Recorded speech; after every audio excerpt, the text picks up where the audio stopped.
Stress 101. Ito ang part 1 ng series natin ng stress. Ito, napakaraming mga followers natin, community members, humihiling ng topic na ito. Marami akong mga pasyente rin na ito ang madalas na rason kung bakit nila ako kinukonsulta. So stress, very very common sa ating modern society. Ito po si Dr. Iris, isang Filipino-Canadian medical doctor. Nakatira dito sa Vancouver, Canada, tumutulong worldwide sa mga kababayan natin, different aspects of life na pagla-level up. Libo-libo na po ang natulungan natin, baka makatulong ako sa inyo. Check out lamang ang resources, paano ko kayo matutulungan, levelupwithdriris.com. Check nyo lamang po.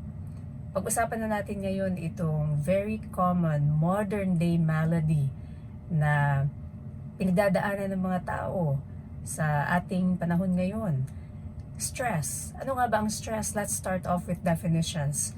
Isa sa mga pinaka-best definitions ng stress ay ang nonspecific response to a certain situation.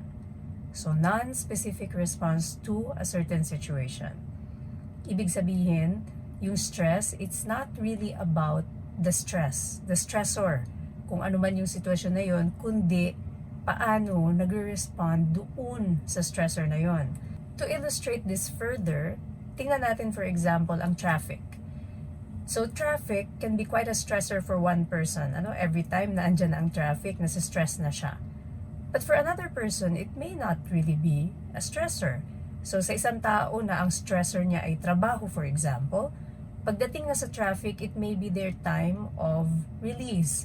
It may be their time for themselves. So they're actually looking forward doon sa time na meron silang alone time, me time. Yung travel time na yun, kung kailan pwede silang makinig sa music, maybe to de-stress from work, or makinig sa kanilang mga podcasts or audiobooks. And certainly, isa ako sa mga ganun. I welcome yung pause na ina-offer ng traffic because that's the time for me to really have time for myself, listen to my favorite podcasts, listen to my favorite audiobooks, and it's a time for learning. It's a me time for me.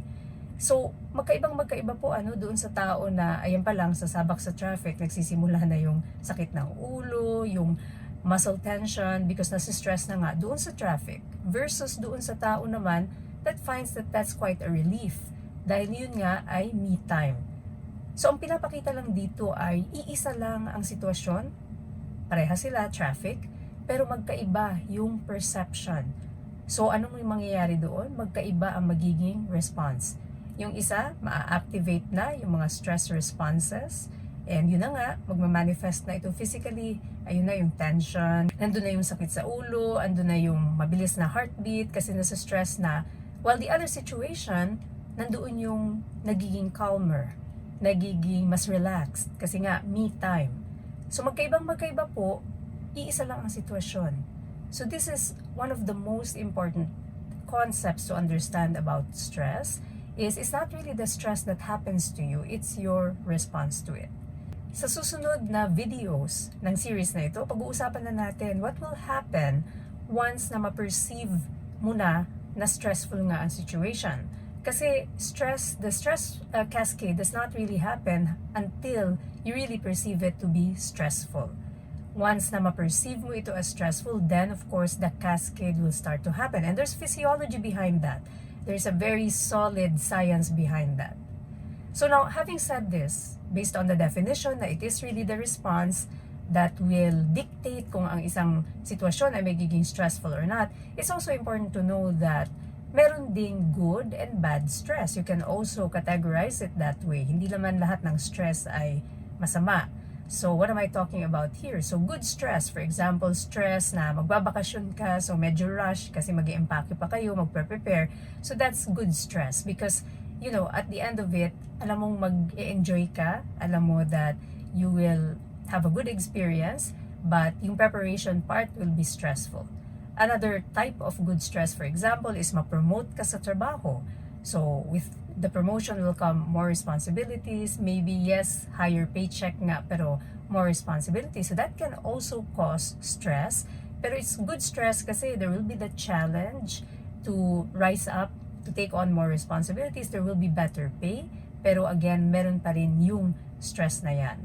So, merong good and merong bad stress. Now, yung bad stress, ano ba yan? So, the bad stress in my books is mainly the kind of stress that goes on for a prolonged period of time.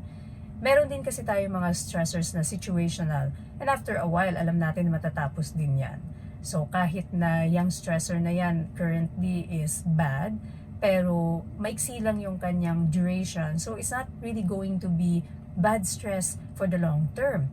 Ngayon, yung bad stress talaga na kailangan nating ma-prevent at ma-manage is yung uri ng stress that will continue for longer periods of time.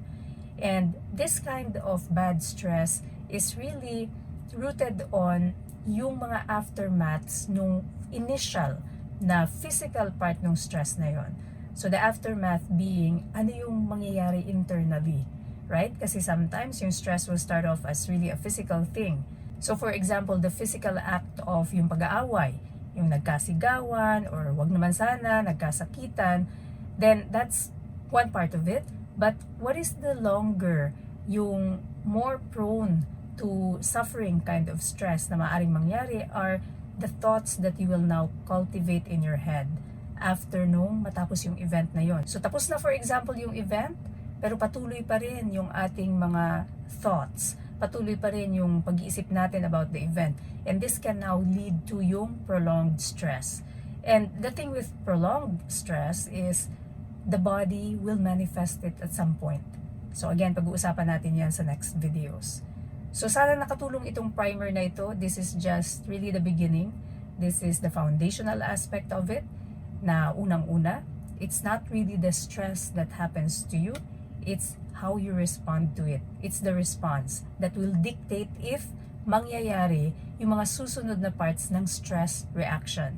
Kapag hindi mo ito na-perceive as stress, hindi siya mangyayari. So for example, that person in the traffic who finds the traffic as a time for themselves, hindi sila masa-stress. So hindi ma-activate yung kanilang stress cascade. Samantalang yung tao na talaga ang stressor niya ay traffic, siya ang magkakaroon talaga ng stress from that.